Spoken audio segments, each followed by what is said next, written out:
Welcome back. আশা করছি সকলে ভালো আছেন এবং সুস্থ আছেন। আজকের আপনাদেরকে যে ঘটনাটি শোনাতে যাচ্ছি সেটি হলো কবরস্থান থেকে মৃত লাশ বাড়িতে ফিরে আসার ঘটনা। এই ঘটনাটি যিনি আমাকে পাঠিয়েছে সেই ব্যক্তি তার নাম প্রকাশে অনিচ্ছুক। ঘটনাটি ঘটেছিল বাংলাদেশের বরিশালের এক অজপাড়া গায়ে, যেখানে রাত হলেই শোনা যায় মৃত মানুষের আর্তনাদ। সেই দিন রাতের বর্ষাকালের একটি পরিবারকে ছিন্ন ভিন্ন করে দেওয়ার একটা ঘটনা। আপনি যদি দুর্বল হৃদয়ের হয়ে থাকেন তাহলে এই ঘটনাটি আপনি একা শুনবেন না। তাহলে বেশি কথা না বাড়িয়ে আমরা চলে যাব আজকের মূল ঘটনায়। যেভাবে লেখা আছে আমি ঠিক সেভাবেই পড়ছি। সোলেমান ছিলেন একজন খুবই সাধারণ পরিবারের পরিশ্রমী মানুষ। সেই বরিশালের ছোট্ট একটি গ্রামে তার স্ত্রী, এক মেয়ে আর এক ছেলে সন্তানকে নিয়ে তার ছোট সংসার। তার ছেলে রিয়াদ তখন ক্লাস 8-এ পড়ে, আর তার মেয়ে লাবণী ক্লাস 5-এ পড়ে। তার স্ত্রীর নাম হাসিনা। সে একজন খুবই শান্ত স্বভাবের গৃহিণী ছিলেন। গ্রামের সকল মানুষ হাসিনাকে খুবই শ্রদ্ধা করতেন এবং ভালোবাসতেন। সোলেমান একজন কর্মবান ব্যক্তি ছিলেন। সে প্রতিদিন সকালে সূর্য ওঠার আগে পাশের গ্রামের ফলের বাগান থেকে গ্রীষ্মকালের লিচু, আম, জাম সব কিছু গাছ থেকে তুলে নিয়ে এসে বাজারে বসে বিক্রি করতেন। তাদের সংসারে খুবই অভাব ছিল, তাই তিনি দিনরাত এক করে পরিবারের জন্য পরিশ্রম করতেন। তাদের পরিবারে কোনো অংশে সুখ কম ছিল না, কিন্তু টাকা পয়সার অভাব ছিল। তাও পরিবারের সবাই সেই জিনিসটাকে মানিয়ে নিত। তাদের জীবন ছিল খুবই শান্তিপূর্ণ।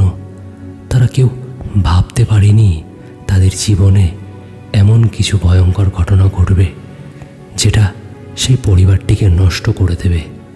সালটা 2016, জুন মাসের মাঝামাঝি সময়। সেই সময়ে টানা 3 দিন ধরে আকাশ কালো মেঘে ঢেকে রয়েছে। সেই 3 দিন ঘন ঘন বর্ষা হচ্ছিল।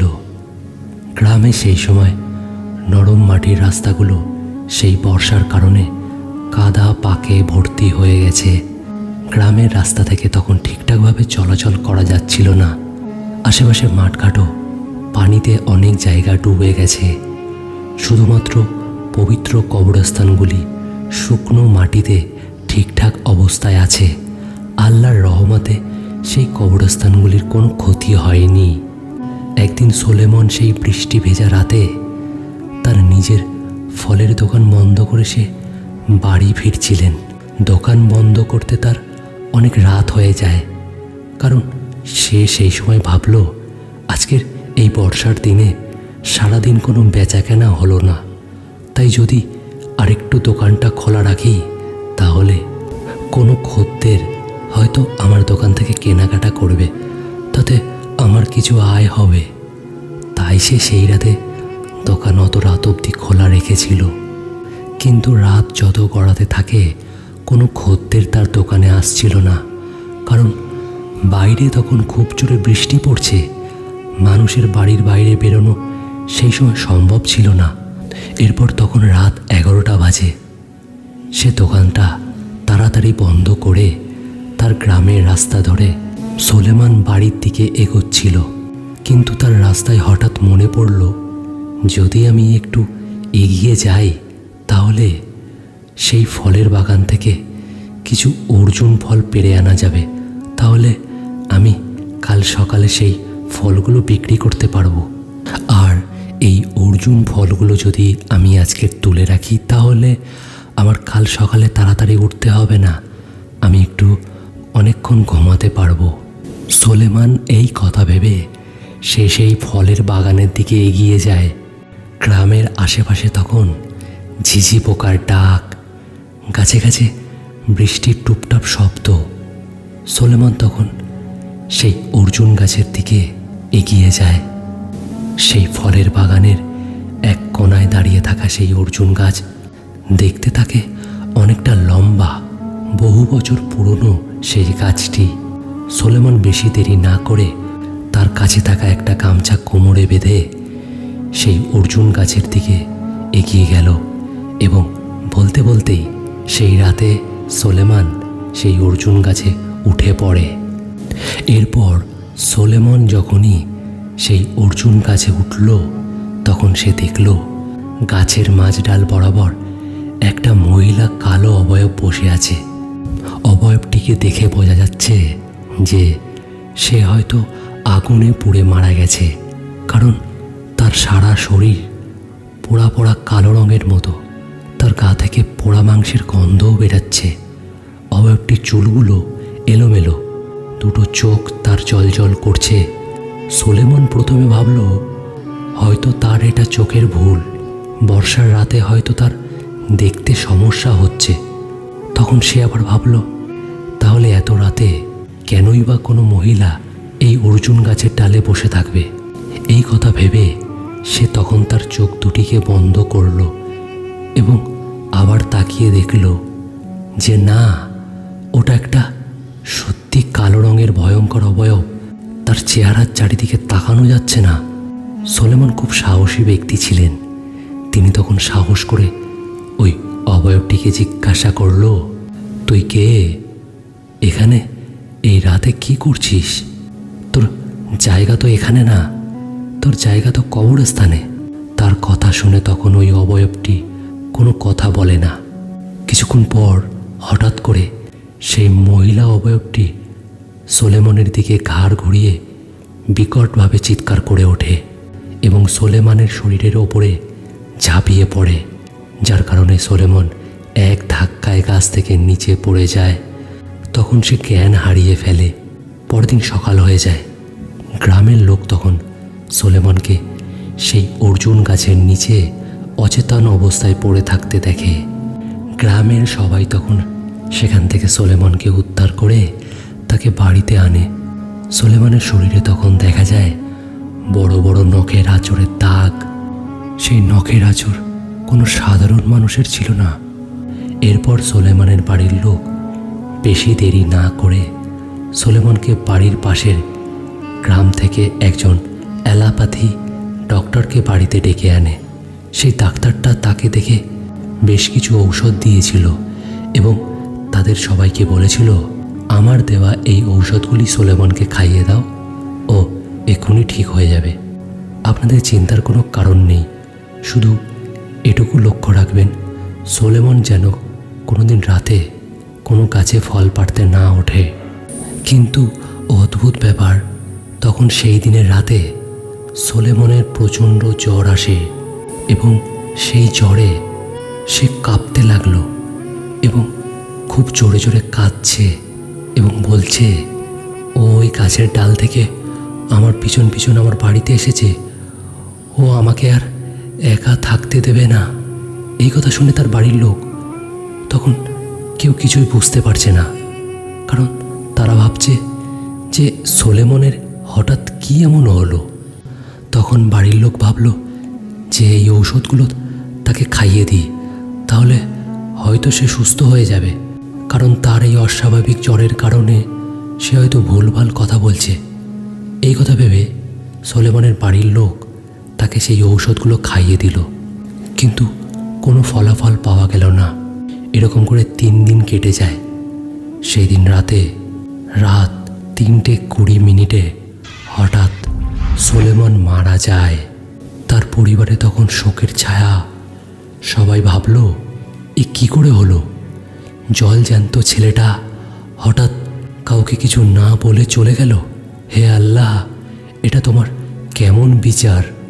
এই ঘটনার পর সোলেমনের বাড়ির লোক তার এই অস্বাভাবিক মৃত্যু দেখে পাশের গ্রামের এক হুজুরকে সোলেমনের বাড়িতে ডেকে আনা হয়। হুজুর তখন সোলেমনের নিথর সেই দেহ দেখে বললেন, আমাকে আরও আগে তোদের বাড়িতে ডাকতে পারতিস। তোদের ছেলেকে তো এক মহিলা অবয়ব চেপে ধরে মেরে ফেলেছে রে। এইসব রোগের থেকে ডাক্তার কাউকে বাঁচাতে পারে না, এর জন্য আমাদের মতন কবিরাজকে দরকার হয়। এই কথা বলে সেই কবিরাজটি সোলেমনের দিকে তাকিয়ে কোরআন আয়াত পড়তে শুরু করলেন। কিন্তু সোলেমন তো মারা গেছে, সোলেমনকে আর ফিরে পাওয়া যাবে না। তাদের বাড়ির লোক সবাই এটাও জানে যে মৃত মানুষরা কখনো আর ফিরে আসে না। পরিবারের সবাই তখন সেই হুজুরকে বলল, আপনি আমাদেরকে বাঁচান, আপনি পারেন আমাদের সবাইকে বাঁচাতে। এই কথাটা শুনে হুজুর তখন দোয়া পড়া আরম্ভ করল এবং দোয়া পড়া পানি সোলেমনের বাড়ির লোককে খাইয়ে দিলেন এবং সেই দোয়া পড়া পানি সোলেমনের শরীরে ছড়িয়ে ছিটিয়ে দিল এবং সেই হুজুর বললেন, চিন্তা করিস না, কোনো রকম ক্ষতি হবে না। ওর শরীরে যে কালো মহিলা অবয়বটি ছিল ও এখান থেকে চলে গেছে। রাত তখন 12:55। সোলেমনের সেই মৃতদেহ কবরস্থ করতে হবে। এরপর সোলেমনের সেই নিথর মৃতদেহ তার বাড়ির পাশের বাঁশঝাড় লাগোয়া জমিতে তাকে সেই রাতে শান্তিপূর্ণভাবে কবরস্থ করা হয়। সোলেমনকে কবরস্থ করার সময় তার স্ত্রীর দু চোখ পানিতে ভিজে যায়। এক পর্যায়ে তিনি সেন্সলেস হয়ে পড়েছিল। হঠাৎ তিনি মারা যাওয়ার কারণে তার স্ত্রী হাসিনা খুবই কষ্ট পায়, কারণ তার সংসারে সব অর্থ উপার্জন করে সেই আনত। সোলেমন মারা যাওয়ায় তাদের অনেক ক্ষতি হয়েছে। সোলেমন মারা যায় প্রায় মাসখানেক হলো। পরিবারে তখন কোনো কিছুই স্বাভাবিক চলছিল না, কারণ সোলেমন বাড়িতে একমাত্র ছেলে, যার কাঁধে গোটা সংসারের দায়িত্ব ছিল। সোলেমনের মৃত্যুর পর হাসিনা একদিন লক্ষ্য করে রাতে তাদের বাড়ির রান্নাঘরে লাইটটা হঠাৎ জ্বলে ওঠে। কিন্তু সে ভাবল, আমি রান্নাঘরের লাইটটা তো জ্বালালাম না, তাও কেন ঘরের লাইটটা জ্বলে উঠল? সেই রাতে হঠাৎ তাদের ঘর থেকে তাদের ছেলে বলে উঠল, মা, আমি বাবার গলার আওয়াজ পেলাম, আমি শুনতে পেলাম বাবা আমাকে ডাকছে, আমি দেখতে পাচ্ছি বাবাকে। মা, তুমি তাড়াতাড়ি আসো, দেখো আমাদের ঘরের জানালার পাশে বাবা ভিজিয়ে কাপড়ে দাঁড়িয়ে আছে। তার এই কথা শুনে তার মা হাসিনা তখন দৌড়ে ঘরের বাইরে বেরিয়ে দেখে সত্যি সত্যি সোলেমান আম গাছের নিচে কালো অভয়পূর্বে দাঁড়িয়ে আছে। তার চোখ জল করছে এবং সে কিছু একটা বলতে চাইছে। অভয়টি কিছু বলার আগেই হাসিনা তাকে বলে উঠল, তুমি মৃত ব্যক্তি, তুমি কেন আমাদের বাড়িতে ফিরে এলে? তোমার চেহারা দেখে আমার ছেলেমেয়েরা ভয় পাবে, আর আমারও তোমাকে দেখে অনেক ভয় লাগছে। তুমি চলে যাও এখান থেকে, আর এই বাড়িতে কোনোদিনও এসো না। এই কথা শুনে অভয়টি বলল, না, আমি কোথাও যাব না, আমি তোমাদের সাথেই থাকবো। আমি এই বাড়ির মায়া ত্যাগ করতে পারবো না। এই ঘর, এই বাড়ি আমার, আমি ওই কবরে থাকতে পারবো না। হাসিনা তখন বলল, না, এটা হতে পারে না, মৃত মানুষদের থাকতে নেই, তুমি চলে যাও এখান থেকে। অভয়টির কথা শুনে হাসিনা তখন দিশেহারা হয়ে যায়। তখন সে বুঝতে পারে না যে সে কী করবে, কারণ এটা কোনো স্বাভাবিক মৃত্যু ছিল না, কিছু একটা ভয়ানক ভুল হয়েছে তাদের। হাসিনা তখন বেশি দেরি না করে তড়িঘড়ি করে দরজাটা বন্ধ করে দিল। তখন তার ছোট ছেলেকে নিয়ে সে তার ঘরে চলে যায় এবং ঘুমোতে যাওয়ার সময় সে দেখে তাদের বিছানায় কেউ একজন খালি পায়ে হেঁটে গেছে এবং যেই ব্যক্তিটা হেঁটে গেছে তার পায়ে কাদা মাখানো ছিল, কারণ সারা বিছানা পুরো স্যাঁতস্যাঁতে কাদা মাটিতে ভরে গেছে। হাসিনা তখন এই দৃশ্য দেখে সে বুঝতে পেরেছে তার ঘরের মধ্যে সোলেমন ফিরে এসেছে। হাসিনা তখন খুব ভয় পায়, তাই তিনি বেশি দেরি না করে পরের দিন সকালে গ্রামের প্রখ্যাত হুজুরের কাছে আবার তিনি চলে যায় এবং তাকে বাড়িতে ডেকে আনা হয়।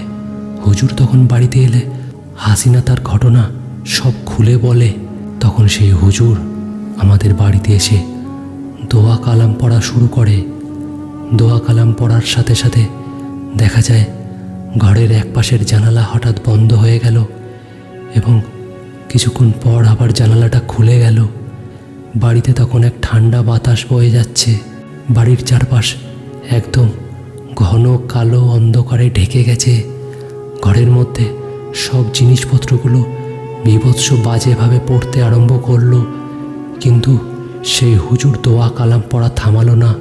তিনি আরও জোরে জোরে দোয়া কালাম পড়তে লাগলো। তখন এই ভয়ঙ্কর দৃশ্য দেখে তার ছেলেমেয়েরা কান্নাকাটি করছে।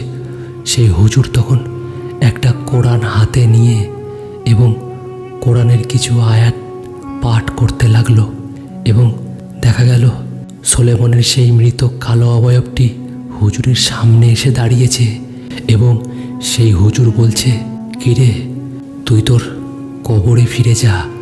তুই তোর বাড়ির সবাইকে কেন ভয় দেখাচ্ছিস? কেন ক্ষতি করার চেষ্টা করছিস? তুই মৃত মানুষ, তুই হয়তো ভুলে গেছিস। তুই সাধারণ মানুষের মধ্যে থাকতে পারবি না। তুই এই বাড়ি ছেড়ে চলে যা।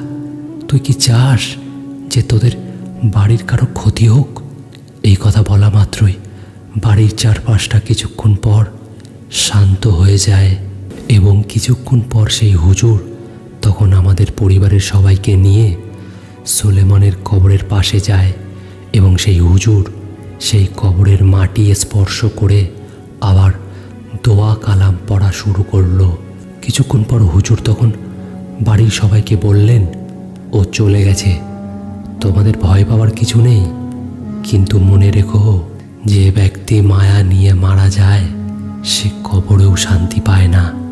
এই কথা বলে সেই হুজুর আমাদের দুটি তাবিজ দিয়ে দেয় এবং আমাদেরকে বলেছিল হাসিনা এবং তার ছেলের হাতে যেন সে বেঁধে দেয়।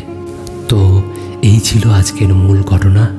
আপনাদের এই ঘটনাটি আজকের কেমন লাগলো অবশ্যই জানান এবং আপনাদের যদি এরকম কোনো অভিজ্ঞতা থাকে তাহলে অবশ্যই আমার সঙ্গে শেয়ার করবেন। আজকের এই ঘটনাটি আপনাদের ভালো লাগলে একটা কমেন্ট করুন, লাইক করুন এবং শেয়ার করুন। ততক্ষণে ভালো থাকুন। শুভরাত্রি।